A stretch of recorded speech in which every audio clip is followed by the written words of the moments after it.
Bueno, hermanos, Dios los bendiga. Vamos a dar comienzo a la escuela dominical, pero antes vamos a hacer una oración para encomendar este día del Señor, y así comenzar. Oremos. Padre amado, te damos gracias en esta mañana, gracias por tu amado Hijo, por Cristo, por nuestro Redentor, por nuestro Rey, por nuestro Salvador. Gracias por amarnos de tal manera que es en el amor de Cristo, Señor, que recibimos tu amor, Señor. Gracias porque no podríamos medirlo, es incomparable, es inigualable, Señor, inalcanzable tu amor. Gracias por el amor en Cristo, que con esa eterna bondad recibimos de tu amor, Señor. En este tu día, en el día que tú señalaste, el único día en el cual podemos venir ante ti, Señor, que sea así en nuestro corazón, Señor, como es el primer día de la semana, que tú seas lo primero en nuestra vida en todo momento y que este día sea el reflejo de lo que tú nos pides.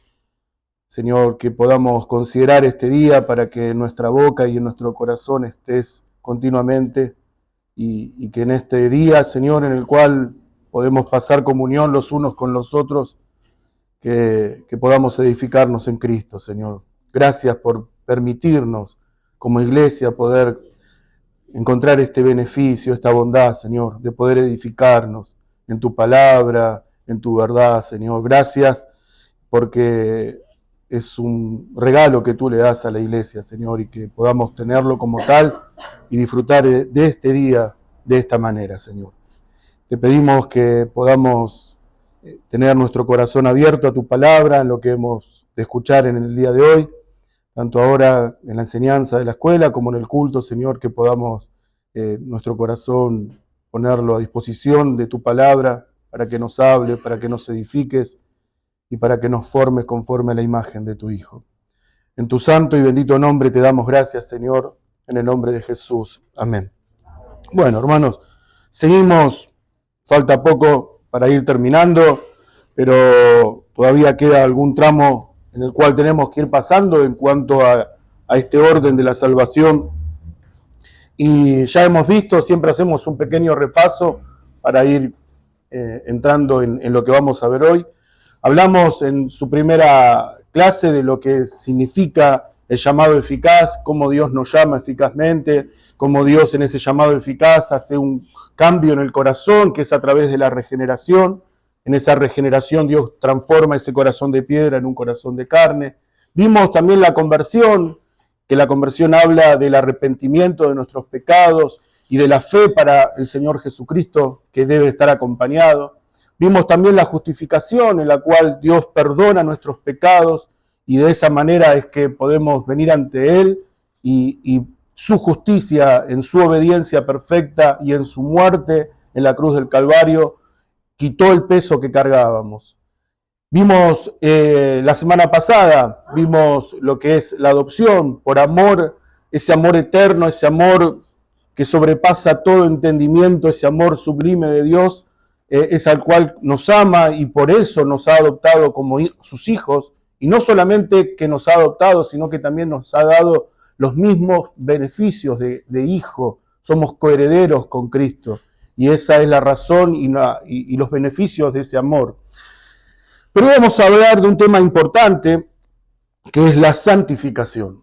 La santificación, así como todas las doctrinas que hemos visto a lo largo de estos domingos y estas enseñanzas, como bien decíamos, quizás en un domingo, en un día solo, no vamos a poder abarcar todo lo que implica las doctrinas que estamos viendo. Quizás deberíamos llevarlo más a varios días para la enseñanza, para poder tener profundidad de lo que implica, pero siempre fue la idea es tratar de transmitir una idea profunda, pero simple, sencilla de este orden de la salvación. Y así poder tener un entendimiento claro de cómo funciona y que podamos explicarlo, pero también que podamos vivirlo y entenderlo. Por eso es que hacemos de esta manera, no en un estudio profundo, sino en algo simple y sencillo. Vamos a ver hoy, como bien decíamos, el tema de la santificación. Había un teólogo puritano que se llamaba William Ames, que dijo: Así como la justificación libera al creyente de la culpa del pecado, así la santificación lo libera de la mancha del pecado, para restaurarlo a la pureza de la imagen de Dios. La santificación, como toda gracia salvadora, es comprada por Cristo, es comprada por nuestro Señor, pero es otorgada a través del Espíritu Santo, uniéndonos a Cristo y demostrando esos beneficios que tiene. Así como la regeneración también lo vimos. La santificación la compró el Señor en su muerte, pero también el Espíritu Santo es aquel que nos santifica por completo. Y para hacer resumido también este tema, la santificación la podemos ver desde dos ángulos. La santificación es definitiva y también la santificación es progresiva. La santificación definitiva es al unirnos en el llamado eficaz y en la conversión del alma, el creyente, a través de la santificación que Dios hace un cambio radical en su moral, en su vida, en su condición, cuando Dios santifica por completo a una persona. Pero es cuando Dios lo hace, es una obra solamente de Dios, donde Dios aparta a esa persona. El significado de la palabra santificación también tiene que ver y se relaciona con apartar algo. Dios nos aparta del mundo, Dios nos aparta del reino de las tinieblas al reino de la luz admirable de su Hijo. Hay un cambio, hay algo que aparta a Dios. No podríamos estar unidos a Cristo sin la santificación. Quiero que me acompañen ahí en 1 Corintios 1:30.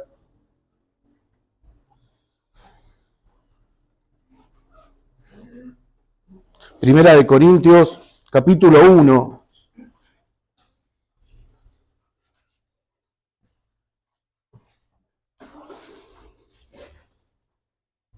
Dice así, Primera de Corintios, capítulo 1, versículo 30.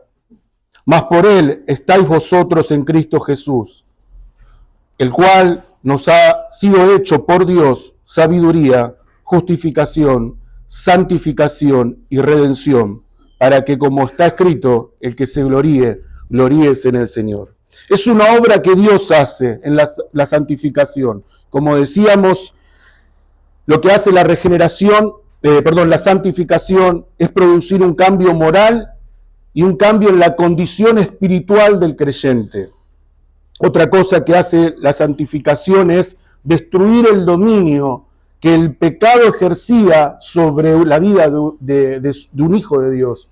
Cuando el pecado ejercía ese dominio, esa esclavitud, lo que hace la santificación es destruir ese dominio que ese hombre regenerado, transformado por Dios tenía. Otra cosa que podemos decir de la santificación definitiva es que hace un cambio en la posición. Dios nos ve como santos. Más de 70 versículos en el Nuevo Testamento refiriéndose a la iglesia o refiriéndose a los hijos de Dios, Dios los llama santos. De esa forma Dios nos ve. Es un cambio de posición. Ya no, Dios no te ve como un pecador, te ve como un hijo, como lo vimos la semana pasada, pero ahora también te ve como santo. Y no es la santidad que uno, sino es la santidad que Dios produce en nosotros. Quiero que me acompañen en Romanos capítulo 6. Como dije la semana pasada, vamos a ver muchos versículos. Y como es parte de una enseñanza, podemos ver también ahí lo que Dios quiere enseñarnos a través de esta doctrina. Romanos capítulo 6, vamos a quedarnos también un ratito ahí porque vamos a ver otros versículos, pero ahora vamos a ver del versículo 1 al versículo 11. Romanos 6, del 1 al 11. Dice así: ¿qué pues diremos? ¿Perseveraremos en el pecado para que la gracia abunde? En ninguna manera, porque lo que hemos muerto al pecado, ¿cómo viviremos aún en él? ¿O no sabéis que todos los que habéis sido bautizados en Cristo Jesús, hemos sido bautizados en su muerte? porque somos sepultados juntamente con Él para muerte, para el bautismo, a fin de que como Cristo resucitó de los muertos por la gloria del Padre, así también nosotros andemos en vida nueva. Porque si fuimos plantados juntamente con Él en la semejanza de su muerte, así también lo seremos en la de su resurrección. Sabiendo esto, que nuestro viejo hombre fue crucificado juntamente con Él, para que el cuerpo del pecado sea destruido, a fin de que no sirvamos al pecado, porque el que ha muerto ha sido justificado del pecado. Y si morimos con Cristo, creemos que también viviremos con Él, sabiendo que Cristo, habiendo resucitado de los muertos, ya no muere, la muerte no se enseñorea más de Él, porque en cuanto murió al pecado, murió una vez por todos, mas en cuanto vive, para Dios vive. Así también vosotros, consideraos muertos al pecado, pero vivos para Dios en Cristo Jesús, Señor nuestro. Esta porción, este texto que acabamos de leer, lo podríamos dividir en tres partes. La primera, que habla del versículo 1 al 2, podríamos decir que es la condición del santificado, apartado, no practica el pecado. No quiere decir que no peca, sino que no practica el pecado. Y eso es lo que una persona santificada por Dios evidencia, que no practica el pecado. Hay una gran diferencia en que yo practique el pecado, a ser un pecador. No me gozo, no me satisface el pecado, no me llena, no me da alegría, no me produce placer, porque Dios ha cambiado mi condición. Ya no soy esclavo del pecado, ahora Dios me ha hecho libre de eso. Entonces, esa es una de las formas que podemos ver el versículo 1 al versículo 2. Del 3 al 9 es lo que Cristo ha alcanzado y las razones para vivir en esa nueva vida. Esto es lo que habla del versículo 3 al 10. Habla de un cambio en nuestra forma de ver mi vida a través de la obra de Cristo. Pero en el versículo 11 es lo que da la enseñanza de todo lo que hemos leído. Dice, considerá. Esto es apreciar todo lo anterior a la luz de la obra de Cristo. Lo que ha hecho Cristo es lo que nos hace y podemos a través de su obra ser santificados por Él. Eso es lo que hace la santificación definitiva. Nos habla acerca de esto, de lo que Cristo hizo. Y a la luz de lo que Cristo hizo es que podemos ser santificados. Pero hay una santificación, y en esto no vamos a basar toda la clase de hoy, que es una santificación progresiva. Y esto es algo que debemos entender. El otro día justo hablábamos con el pastor, con un hermano que vino el miércoles, y hablábamos acerca de esto. La santificación progresiva nace en Dios, pero como consecuencia el hombre tiene un papel dentro de esta santificación. No quiere decir que implica que lo que hace va a determinar su salvación. No está hablando de eso. Pero sí está hablando que así como Cristo ha hecho todo lo que hizo por mí, por consecuencia mi vida es santificada, pero también yo hago algo por eso. Yo me ocupo en esa santificación, es por consecuencia. Es como decir, estar agradecido con alguien, ¿no? Uno, cuando está agradecido con alguien, demuestra esa gratitud. Entonces, por consecuencia de lo que Cristo ha hecho en nuestra vida, uno vive en esa santificación constante. Es el Espíritu Santo el que obra en mí, pero también soy yo aquel que hace y aquel que obra junto con el Espíritu Santo.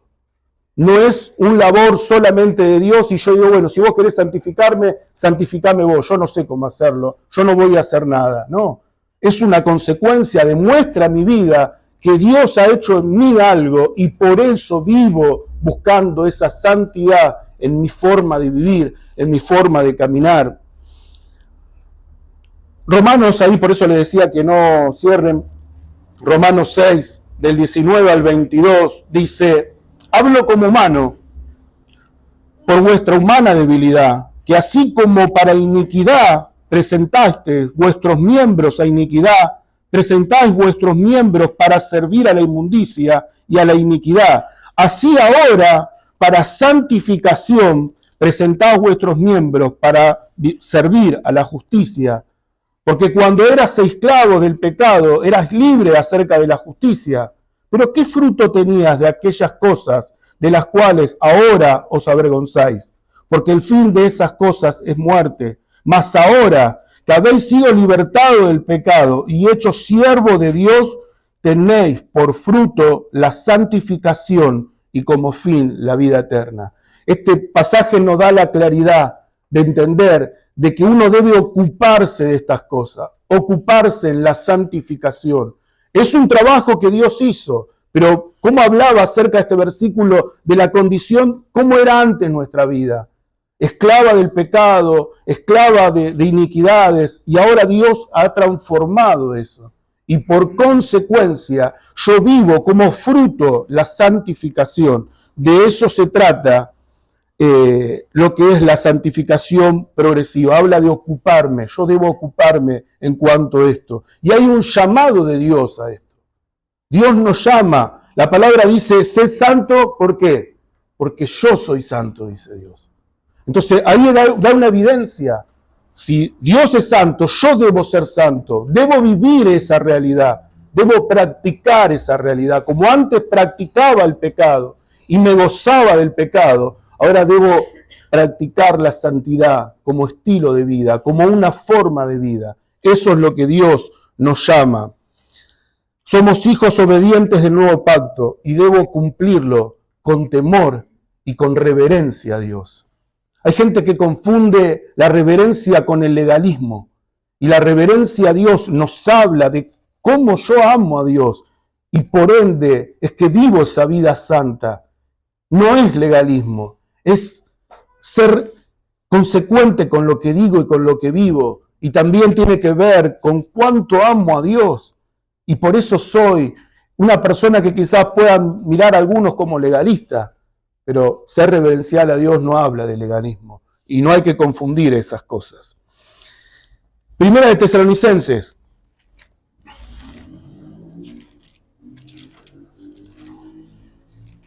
¿Por qué dijimos que hay un llamado de parte de Dios a nuestras vidas?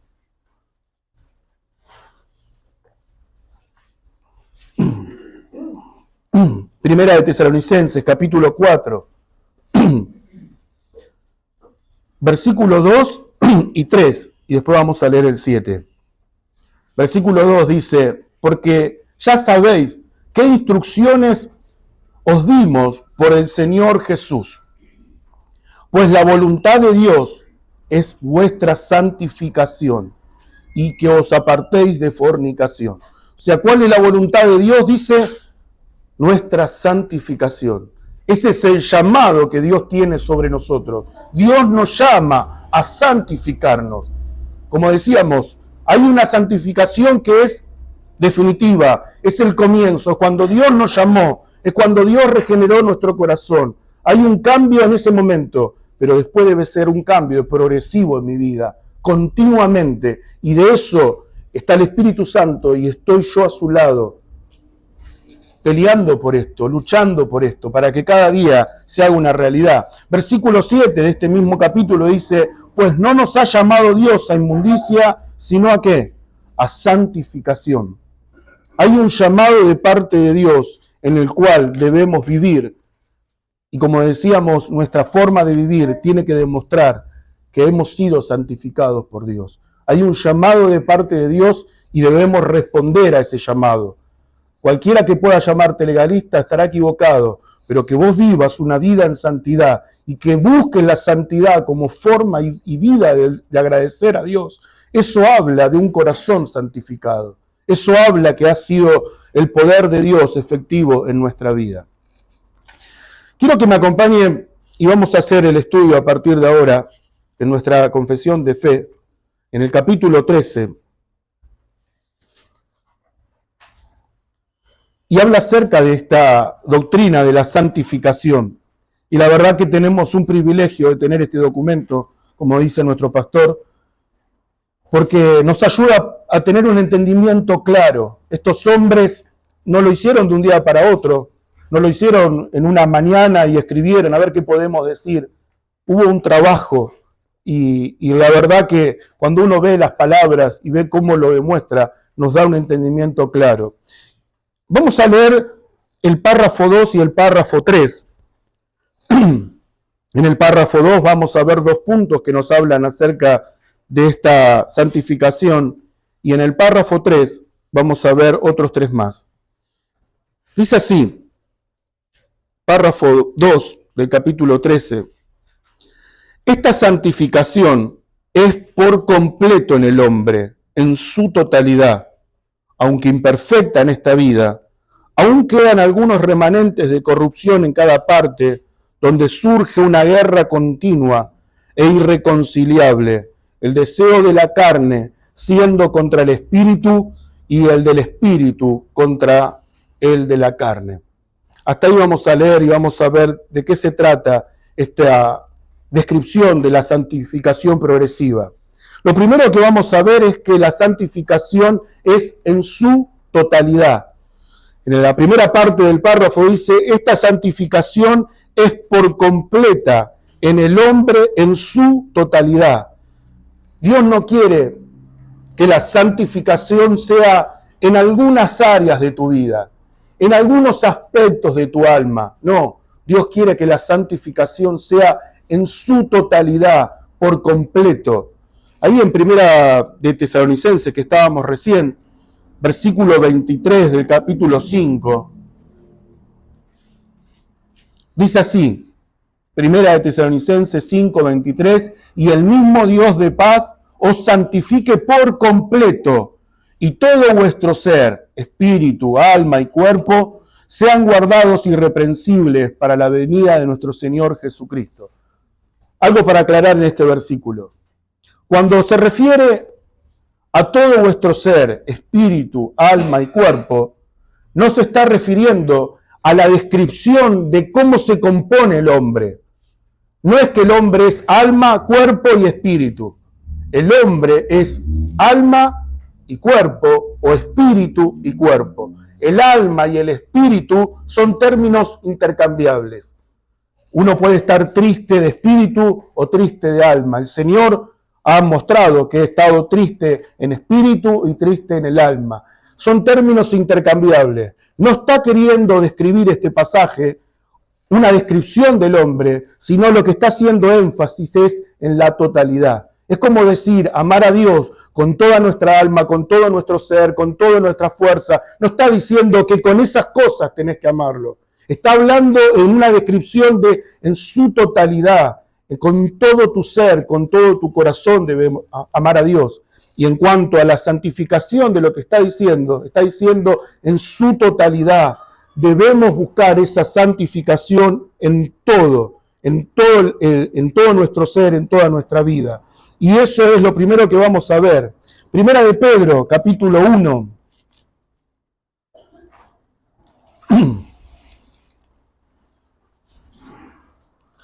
Todo lo que uno ve en nuestra confesión de fe tiene argumento en la Biblia. Y eso es lo que nos da el poder creer que es un documento fiel. Primera de Pedro, capítulo 1, versículos 15 y 16. Dice así, sino, como aquel que os llamó es santo, sé también vosotros santos en toda vuestra manera de vivir, porque está escrito, sé santo, porque yo soy santo. El mismo énfasis, sé santo en toda vuestra manera de vivir. En toda nuestra manera de vivir. Habla de una totalidad. No hace falta que lo lean. 2 Corintios 7:1 dice, así que amados, puesto que tenemos tales promesas, limpiémonos de toda contaminación de carne y de espíritu, perfeccionando la santidad en el temor de Dios. Es todo lo que Dios quiere de nuestras vidas, no es algunas partes. No sé si te ha pasado, yo sé que hay gente que ama el orden en su casa, y está bien, no es nada malo, es algo digno de poder merecer, pero no sé si te ha pasado algún día que aparece una visita inesperada, ¿no? Y vos tenés un desorden en tu casa y no sabés cómo está abajo, y tenés que bajar a abrir porque no quedás, no después decir esperame media hora o 10 horas. ¿Qué es lo que haces? Agarrás todo el desorden y lo pones en una pieza donde sabés que no va a entrar esa persona, o esperás que no entre, o abrís el placar y metés todo ahí. Algunos se ríen porque lo han hecho, porque es así. No sé si te ha pasado. Quizás hay personas que no me van a entender porque no viven de esa manera. No quiere decir que uno sea desordenado, pero a veces te puede pasar. Más cuando uno tiene hijos, viste que es todo alborotado. Entonces vos tirás todo ahí. Porque sabés que nadie va a entrar en ese lugar. Que nadie va a abrir el placar. Y por eso tirás todo ahí. Pero así con Dios no funciona. Dios no podemos tener cuartos donde, bueno, acá Dios no entre, porque no entres mejor. No. Dios quiere que haya una transparencia en nuestra vida y que Él en todas las áreas de nuestra alma podamos decir no hay nada que Dios no haya conocido de mí. Dios los conoce todos y sabe que hay debilidad en ciertas áreas, sabe que hay cosas que no he cambiado, pero a Dios no le oculto nada. ¿Y por qué? Porque también mi deseo es poder ser tan prolijo en mi forma de vivir que no haya cosas en las cuales me tenga que avergonzar delante de Dios. Porque hay áreas que no puedo mostrar lo que soy realmente. Entonces, de eso se trata. John Owen, la verdad que para mí es uno de los teólogos más importantes que han existido. En su libro Mortificación del Pecado dice, refiriéndose al pecado, si vas a matar a la serpiente, asegúrate de que tu golpe sea certero. Porque si no vences al pecado, el pecado te va a vencer a ti. Es tan importante saber que hay áreas en nuestra vida que el pecado ha tomado un papel importante y donde uno sabe cuáles son. Es que ahí es donde tenemos que trabajar y decir, Señor, es con tu ayuda, no es con mi fuerza, pero que mi vida en su totalidad sea santa para ti, también tiene que ser una decisión del corazón.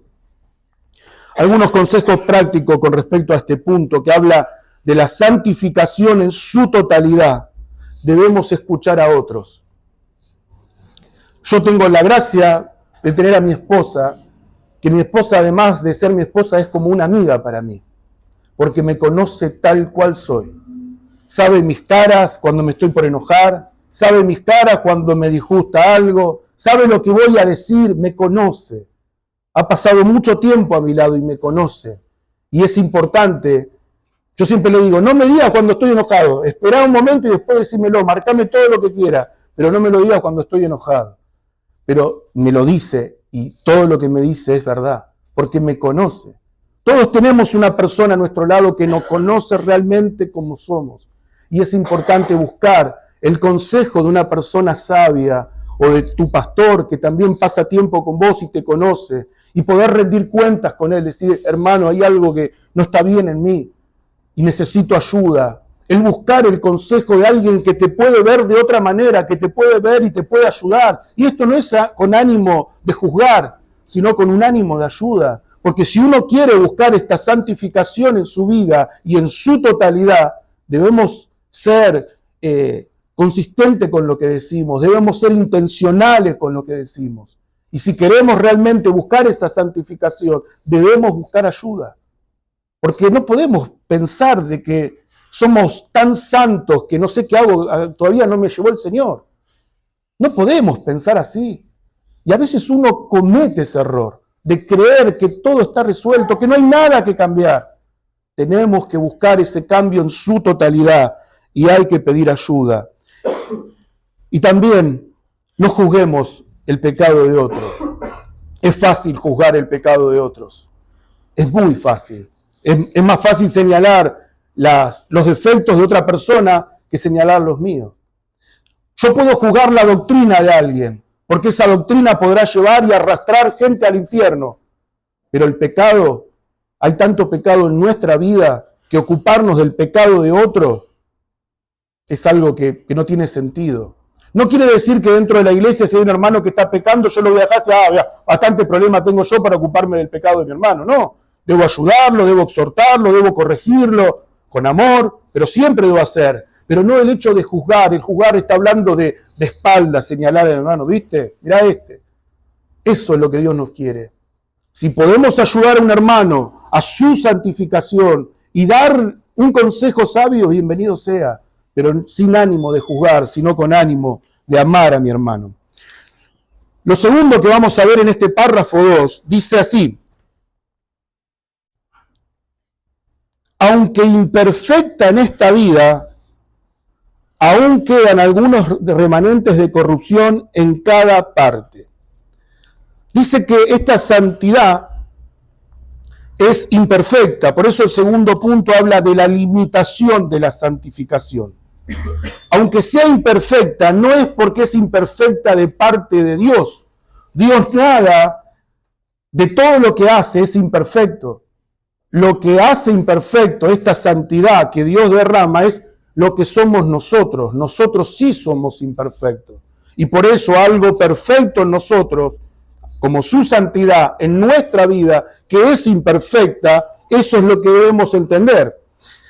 Empieza el día de la salvación, pero culmina el día de la gloria o el día que el Señor te venga a buscar.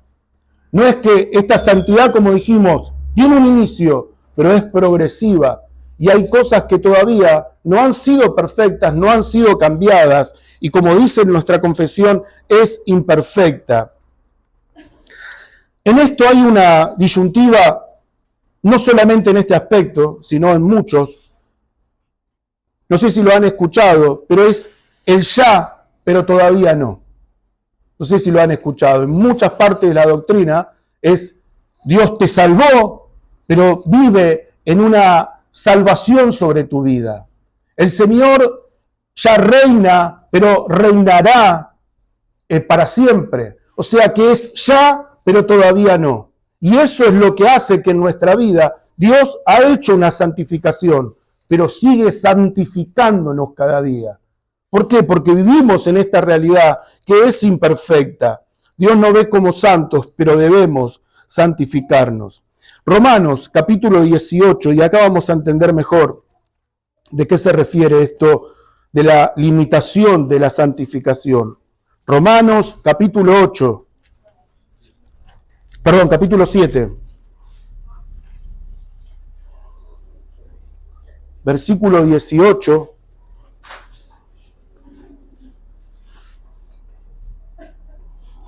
Y después vamos a leer el 23 y 24. Romanos 7, 18 dice: y yo sé que en mí, esto es en mi carne, no mora el bien, porque el querer el bien está en mí, pero no el hacerlo. Versículo 23 y 24. Pero veo otra ley en mis miembros que se rebela contra la ley de mi mente y que me lleva cautivo a la ley del pecado que está en mis miembros. Miserable de mí, ¿quién me librará de este cuerpo de muerte? Ahí vemos con mucho más claridad lo que se refiere de esta limitación en la santificación. En el versículo 18 vemos esa lucha y ahí vemos el ya, pero todavía no. Hay una lucha interior en la vida de un creyente que quiere la santificación, que ama la santidad, pero a veces se encuentra que hay una ley que se opone a esa ley, que se opone a la santidad que quiero alcanzar. Esa es esa lucha constante que hay dentro del cuerpo de un creyente, el ya, pero todavía no. Podemos ver esa ley que se revela, pero también dice Pablo, el apóstol Pablo, el gran teólogo, el gran hombre que Dios ha levantado y por su vida ministerial ha hecho obras tremendas delante de la presencia de Dios. Pero él dice, miserable de mí. Así se ve Pablo, miserable de mí. ¿Quién me librará de este cuerpo de muerte? No sé si lo saben, pero quizás alguno no lo sepa. ¿A qué se refiere con ese cuerpo de muerte? Una forma de castigar a un reo en los tiempos romanos era atarle un cuerpo muerto, una persona muerta, a sus espaldas y cargar así y vivir de esa vida, en esa vida con ese cuerpo muerto en la espalda. Imagínense lo que es. Uno, por desgracia, si te tocó ir a un velatorio y sentir el olor a muerto, es algo horrible. Es un olor que no se aguanta. Ahora imagínate en tu espalda, imagínate sobre tus hombros, un cuerpo que se está descomponiendo en su olor, en un olor que no se puede soportar, un olor que es algo que no se puede describir. Ese olor a muerto está sobre la espalda de una persona. Y Pablo dice, ¿quién me librará de este cuerpo de muerte? Ese cuerpo de muerte era lo que yo era antes. Hay algo que debemos entender. No hay dos naturalezas en nuestra vida. No es que está un angelito y un demonio conviviendo dentro de mí. No hay dos naturalezas. O somos santificados por Dios o sos un pecador. No hay dos naturalezas. No podemos decir, bueno, ahora alimento el bien y me fortalezco. Pero si no alimento el mal se me fortalece y ahora vive. No. El único que tuvo dos naturalezas fue Cristo, que fue 100% Dios y 100% hombre, y compatibles entre ambos. Nosotros no podemos, es como el agua y el aceite. No podríamos vivir una vida santa y pecaminosa al mismo tiempo. Es incompatible, no tiene lógica, no tiene coherencia, no puede unirse. Pero ¿por qué Dios nos da ese peso de muerte sobre nuestras espaldas? Para que nunca nos olvidemos quiénes éramos.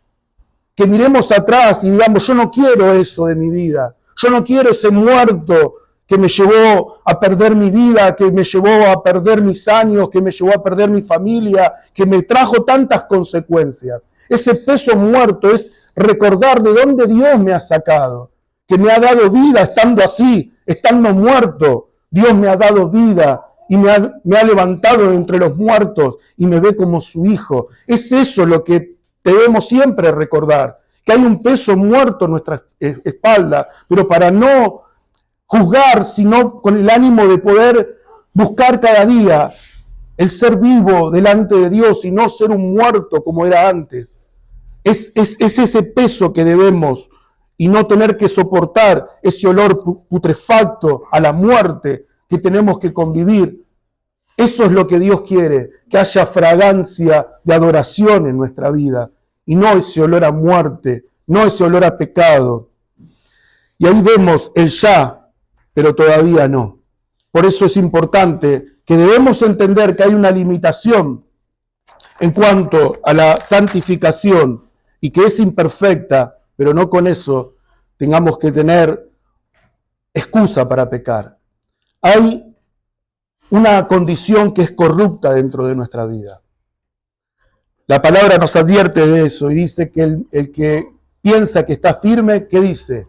Mire que no caiga. También dice, si decimos que no hemos pecado, le hacemos a él mentiroso y la palabra de Dios no está en nosotros. Entonces, nunca olvidarnos de que hay una santificación en nuestra vida, pero porque somos imperfectos, todavía no es completa. Y si no es completa en mí, ¿quién soy yo para juzgar la vida de otra persona? Entonces, por eso debemos ocuparnos en nuestro cambio.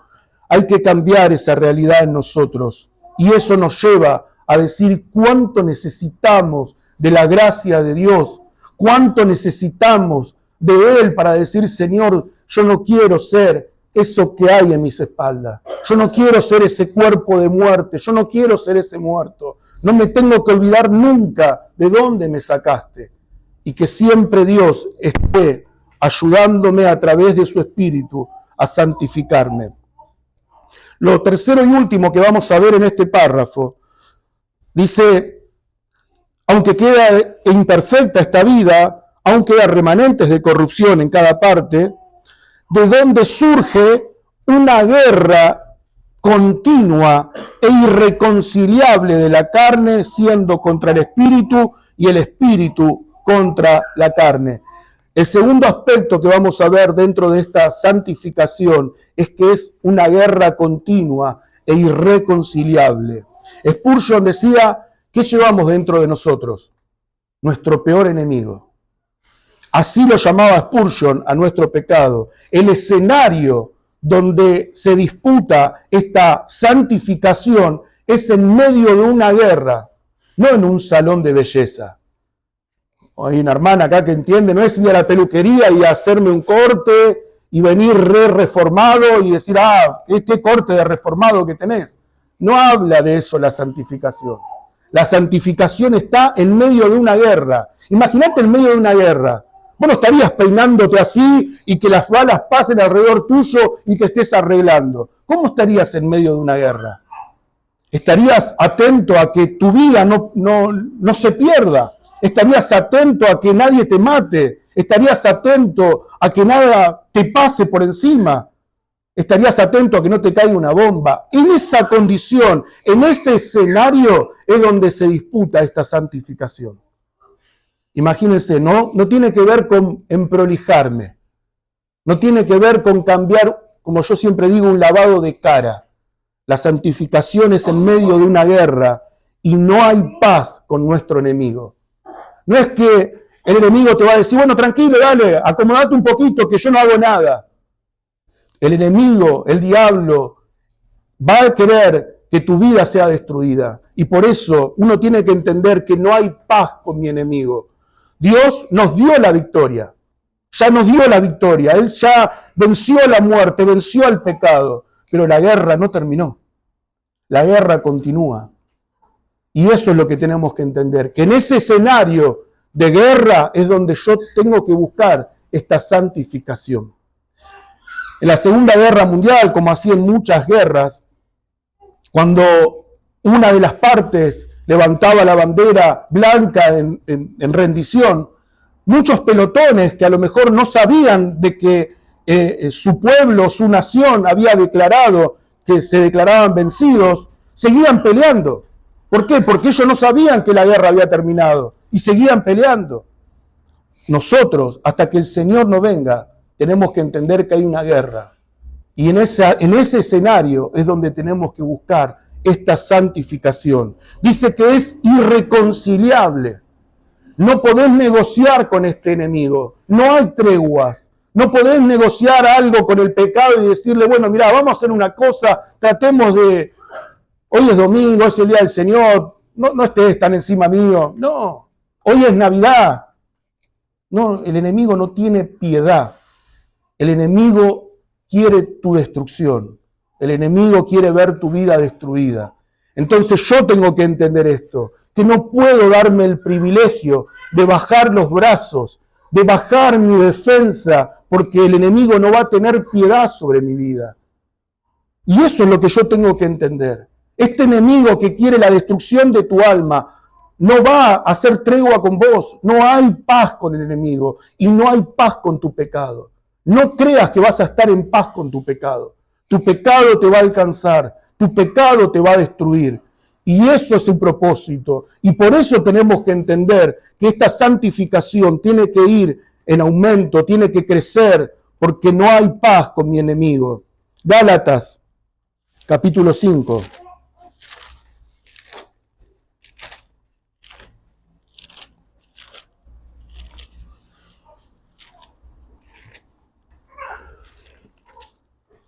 Gálatas 5, 16 y 17. Dice así, digo pues, andad en el espíritu y no satisfagáis, los deseos de la carne, porque el deseo de la carne es contra el espíritu y el del espíritu es contra el de la carne. Y estos se oponen entre sí para que no hagas lo que quisieras.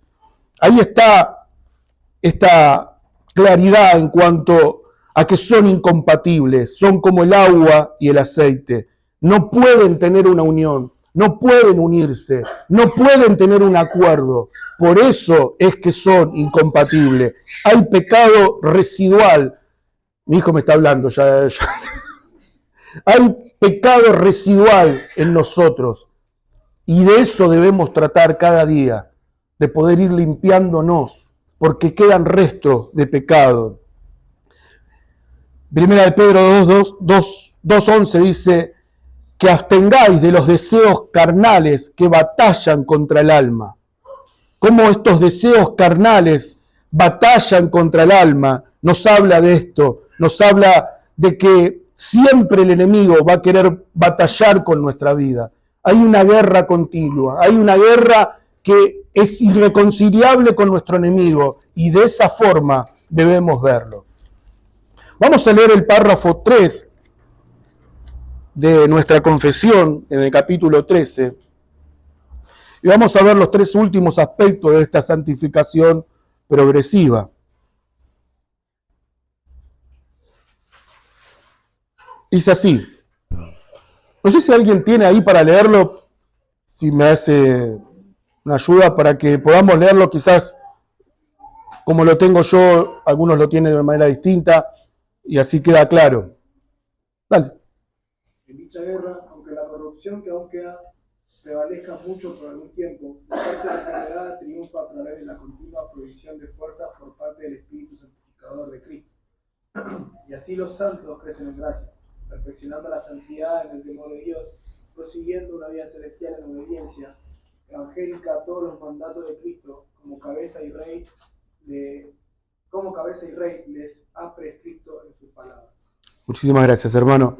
La primera parte cuando dice, aunque la corrupción remanente prevalezca por un tiempo. En este aspecto de la santificación progresiva, el cuarto punto es el cuadro inicial de la santificación. Cuando vimos esa santificación que es definitiva, es lo que Dios hace en un comienzo, pero hay algo progresivo. Y en este último punto, muchas veces hay derrotas. Cuando uno comienza la vida cristiana, hay desánimo, hay desilusión. Suelen pasar esas cosas. Cuando Dios nos llama eficazmente, hay un cambio en nuestra vida, pero también nos encontramos con esto. Nos encontramos con desánimos, nos encontramos con derrotas que hay en nuestra vida y debemos entender que esto es inicial, es como comienza algo. Imagínense, para poder entender mejor, el otro día escuché un ejemplo que me gustó y que daba claridad a esto. Imagínense un tanque de agua.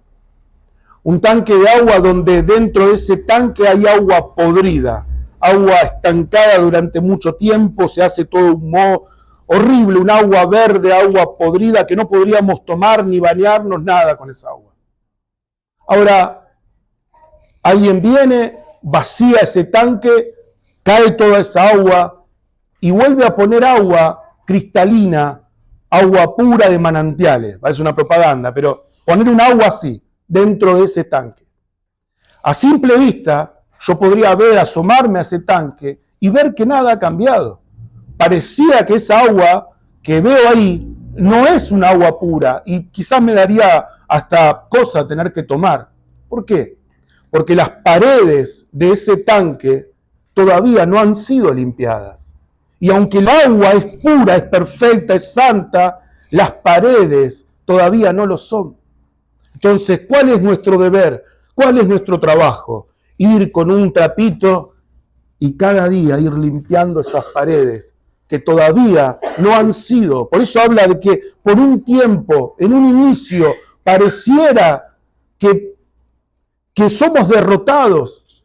Cuando uno empieza la vida cristiana, a veces cae y dice, ¿por qué Dios? ¿Por qué no puedo tener esa vida santa? ¿Y por qué me cuesta? Es que en un principio, pareciera como que hay una derrota, pareciera que hay algo que no puedo cambiar, pero es el pecado residual que todavía queda en esas paredes y deben ser limpiadas. Debo limpiarlas cada día, no pueden quedar así. Ahora imagínense, un recién convertido puede tener esas luchas, puede tener esas luchas espirituales y sentir muchas veces que no puede vencerlas. Un recién convertido puede no tener conocimiento de cómo vivir una vida cristiana, de cómo manejarse en la vida de Cristo, porque no lo sabe y está en un proceso. Dios lo está santificando, Dios está llevando esa vida a un cambio profundo, pero en ese caminar todavía no entiende y muchas veces por falta de entendimiento, por falta de conocimiento, puede equivocarse. Pero pongamos a un hermano de 10 años, de 20 años, o para ser totalmente opuesto, a un pastor, a una persona que ha sido llamada por la iglesia, llamada por Dios, donde su vivir, su batalla ha tenido luchas, ha perdido, pero también ha ganado, ha tomado experiencia en la vida con Cristo, ha tomado a través de esas luchas y esa batalla conocimiento de cómo vivir esa vida en Cristo. Ahora, si un hermano recién convertido peca, como iglesia uno debe ayudarlo, debe restaurarlo, debe exhortarlo. Pero ¿qué pasa si un pastor, y esto es sin ánimo de juzgar, cae en un pecado tremendo como el adulterio? ¿Qué pasa con eso? Hay un agravante. Hay un agravante porque ese pastor no puede decir, no, ¿sabés lo que pasa? Es que yo no tengo tanta batalla espiritual y no sé cómo batallar contra el enemigo. Es que no sé porque no tengo experiencia en la vida de Cristo y no sé, me equivoqué por falta de experiencia. Serían todas excusas. Y como te digo, esto es sin ánimo de juzgar, sino temblar frente a algo así. Hace poco conocimos un caso de un pastor muy conocido, pero cuando eso pasó, mucha gente se le anó con el dedo y juzgó. Y cuando en realidad tenemos que temblar como hombres ante un suceso así, decir, Señor, líbrame de que yo tenga que pasar por algo así, que mi familia tenga que pasar por algo así. Pero hay un agravante. Esa persona nunca se puso a limpiar ese tanque. Esa persona nunca limpió las paredes. Podría haber dicho, sí, esa agua llegó a mi vida, pero había pecado residual en su alma. Entonces, ahí es donde está el conflicto. Inicialmente uno puede pasar por algún tiempo por alguna lucha, pero no podemos, siendo cristianos, vivir como un recién convertido. No podemos pasar por la misma lucha que un recién convertido. Uno puede ser no tolerante, pero sí, bueno, entender. Una persona que recién comienza, podemos comprenderla. Pero una persona que tiene 5, 3, 6, 7, 8, 9, 10 años, hay cosas que no son compatibles. Y no podemos decir, no, yo creo que esa agua que Dios me dio no era tan pura. El agua no tiene la culpa. La culpa es que yo no limpié esas paredes, no limpié mi corazón. Entonces, en eso se trata. Aquel que vive una vida cristiana no puede poner la mano en el arado y mirar para atrás, porque no es digno del reino. Entonces tiene que haber un cambio y tiene que ser progresivo. Esa santificación tiene que cambiar en mi vida. No puedo vivir en esa derrota, no puedo vivir en esa vida sin Cristo por consecuencia de mi pecado. Y como decíamos antes, hermano, esto es sin ánimo de juzgar y que nadie sienta eso, pero sí de alentarnos. No podemos vivir en derrota siendo un hijo de Dios. Puede haber problemas, sí, pueden haber, pero no podemos vivir en una condición de un recién convertido. No podemos vivir en un pecado tanto tiempo y no batallar con él. Y quizás me encuentro vulnerable, no puedo, la verdad que no puedo. Bueno, pedí ayuda. Buscar la santificación también implica esa humildad de reconocer y decir, Señor, necesito ayuda, porque yo quiero agradarte, quiero vivir una vida santa. Ahí hay una gran diferencia.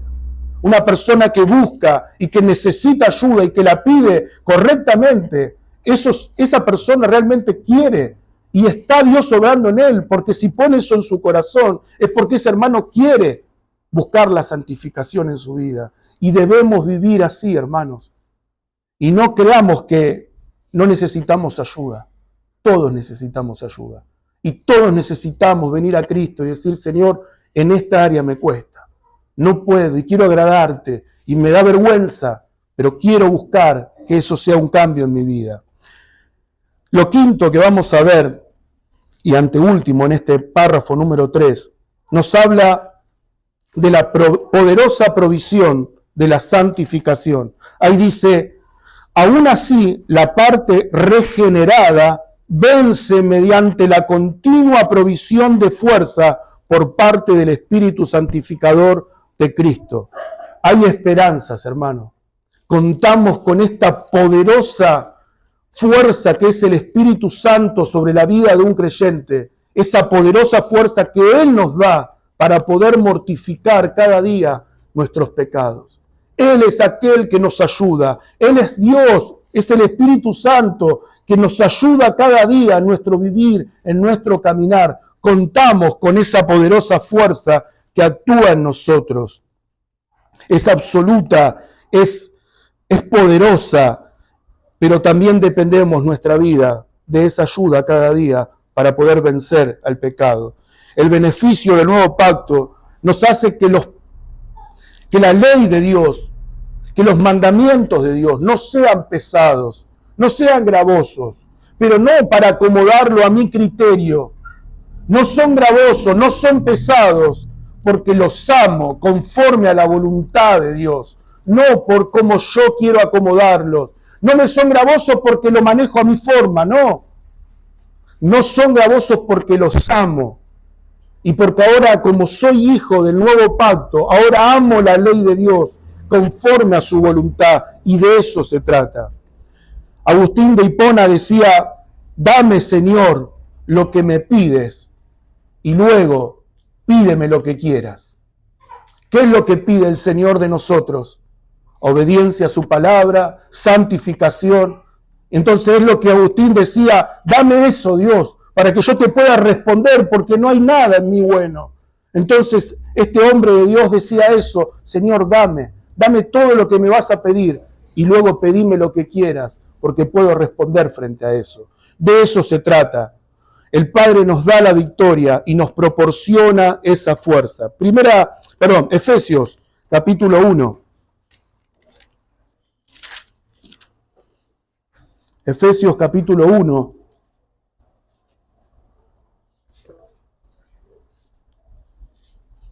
Versículo 16 al 19.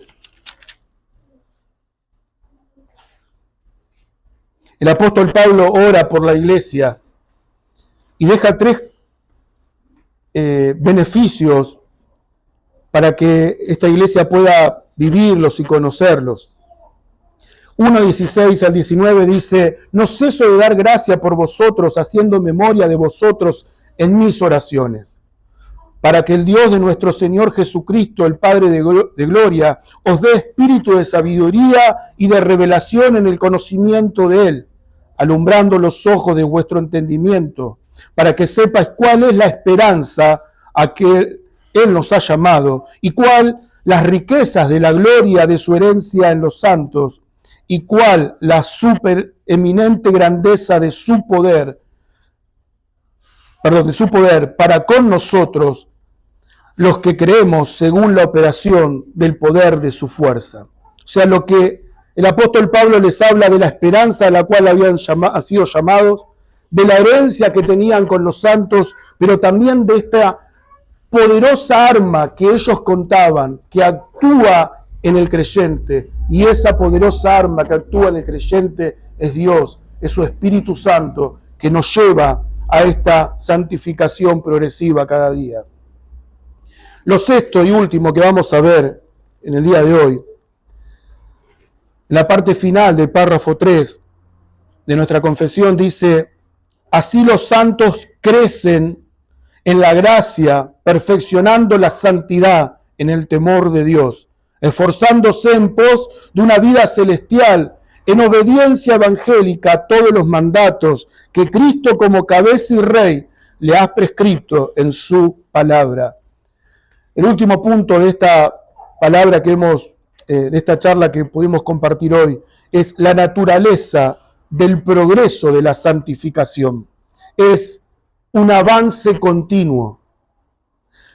Proverbios 4:18 dice: mas la senda de los justos es como la luz de la aurora, que va en aumento hasta que el día es perfecto. Filipenses 1:6 dice: estando persuadido de esto, que el que comenzó en vosotros la buena obra, la perfeccionará hasta el día de Jesucristo. Esto quiere decir que esta santificación avanza. Esta santificación no se detiene. Esta santificación progresa cada día. No podemos vivir, como decíamos antes, como un recién convertido. No podemos vivir con la misma lucha durante 10, 20, 40 años en la vida de Cristo. Debemos avanzar y cada día crecer en esta santificación, como decía la palabra, como la luz de la aurora que va en aumento. Debe crecer, debemos tomar, como decía el apóstol Pablo, sabiendo de que Dios va a terminar esta obra, pero obrando también con Él. Ahora, ¿es normal que pasemos por luchas? La respuesta es sí. Es normal que uno pase con luchas y problemas, pero no es normal que vivas en derrota. No es normal que vivas en el mismo pecado. No es normal que estés cómodo con tu pecado. El otro día hablando con un hermano, me acordaba de algo que parecía gracioso en ese momento, pero después me di cuenta cuando hablé con esa persona y el problema que tenía. Llegó a una iglesia, no en esta, donde antes yo me congregaba, y tenía un grave problema en su vida, porque no estaba con Dios, pero tenía un grave problema con el alcohol. O sea, te hablaba y ya el alcohol estaba en sus poros. Aunque no tomara, sentía el alcohol en los poros. Entonces un día yo le dije, mirá, hermano, yo creo que vos tenés un problema con el alcohol. Y me miró como diciendo, no, yo me llevo bárbara con el alcohol, me dijo. Parecía gracioso en ese momento y me reí, pero después dije, Dios, ¿cómo estaba esa persona? Pensando de que estaba cómodo con su pecado. Y esa era la realidad, ¿eh? Él se sentía cómodo con su pecado. Y eso puede pasar en nuestra vida. Y quizás no en un pecado tan grave, no en el adulterio, no en el alcohol, no en las drogas, pero sí en otras cosas. Y sentirme cómodo y decir, yo no tengo problema con mi mal carácter. Yo no tengo problema con mi murmuración. Yo no tengo problema con mi pecado de enojarme. Yo puedo estar así y creer que no tengo problemas porque yo me llevo bien. Y no deberíamos llevarnos bien con nuestros pecados. Es como dijimos antes, es nuestro peor enemigo. El pecado, si vos no lo vencés, te va a vencer a vos. Ahora, ¿podemos pasar por una situación que nos aflige? Sí, podemos pasar por situaciones que nos afligen. Pero sabemos que esa poderosa arma que tenemos, que obra a nuestro favor, que es el Espíritu Santo, es Dios mismo que nos lleva y Él nos va a acompañar. Pero tenemos que entender que dependemos sí o sí de Él. Algunos versículos para terminar. Efesios 4, 15 y 16. Dice así, sino que siguiendo la verdad en amor, crezcamos en todo en aquel que es la cabeza, esto es Cristo, de quien todo el cuerpo bien concertado y unido entre sí por todas las coyunturas que se ayudan mutuamente, según la actividad propia de cada miembro, recibe su crecimiento para ir edificándose en amor. Segunda de Corintios, capítulo 3, 3:18, dice así.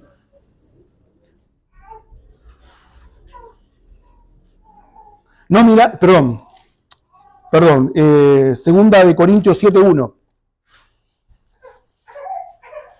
Dice así, segunda de Corintios 7:1, así que amados, puesto que tenemos tales promesas, limpiémonos de toda contaminación de carne y de espíritu, perfeccionando la santidad en el temor de Dios. Hermanos, creo que lo que pudimos ver en esta enseñanza en cuanto a la santificación es que siempre hay algo por el cual debemos orar a Dios y pedir su ayuda, su intervención, porque hay cosas que deben ser transformadas, deben ser cambiadas y debemos ser insistentes con esas cosas, porque el otro día el pastor Javier nos decía, quizás uno no se puede ver de la misma forma de acá a 3 años.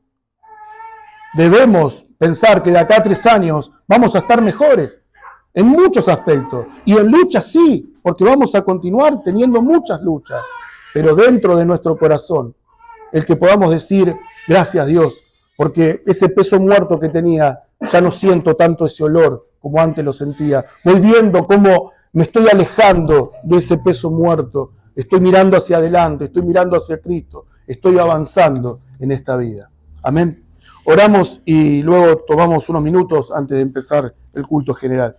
Padre amado, te damos gracias por esto que hemos aprendido, que hemos escuchado, Señor. Que tu Espíritu Santo, aquel que opera poderosamente en nosotros, nos dé claridad, Señor, nos dé luz para poder entender a qué nos llamas. Señor, sin lugar a duda que un hijo de Dios debe mostrar una diferencia con el mundo, Señor. No podemos pensar, no podemos vivir, no podemos caminar como el mundo camina, Señor. Debemos marcar una diferencia. Y no está en nosotros, Señor, porque no podríamos, pero sí con tu ayuda, Señor. Sí a través de la mortificación de nuestros pecados, que solo tu Espíritu Santo, en su poder, que actúa en nosotros de una manera poderosa, nos ayudará cada día a mortificar, Señor. Y que como ese tanque de agua, donde esas paredes que todavía en ese remanente continúan, Señor, el ocuparme cada día de ir limpiándome, Señor, a través de la oración, a través de la obediencia, a través de tu palabra que me exhorta, que me corrige. Cuando vengo cada domingo y escucho una palabra, Señor, que golpee como un martillo en un yunque, Señor, y que realmente cambie mi corazón para ti, Señor, para que tú seas glorificado, para que tu nombre sea exaltado, Señor. Gracias, Señor, porque tú me apartaste, porque tú has santificado mi vida, Señor, que pueda vivir siendo coherente con esa vida y con esa realidad. En el nombre precioso de Jesús te damos gracias, Señor. Amén y amén.